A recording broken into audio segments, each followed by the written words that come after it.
নমস্কার। আজ আমি আলোচনা করব আমাদের হাতে কেতুর অবস্থান নিয়ে।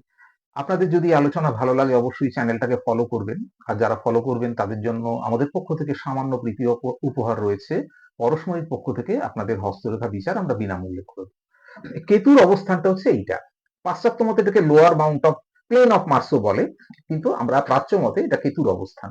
কেতু যদি খুব উন্নত হয় ভালো হয় তাহলে কিন্তু তাদের হয় আধ্যাত্মিকতার প্রতি আগ্রহ, কিংবা সেই আধ্যাত্মিকতার লাইনে তাদের খুব উন্নতি হতে পারে, এবং তাদের মনের গভীর মনে তাদের অনেক চিন্তা ভাবনা, তারা রিসার্চ গবেষণা এগুলো ভালো করতে পারে।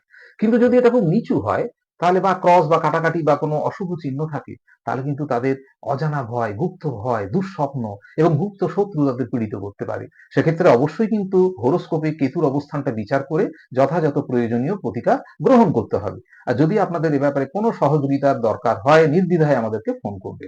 নমস্কার।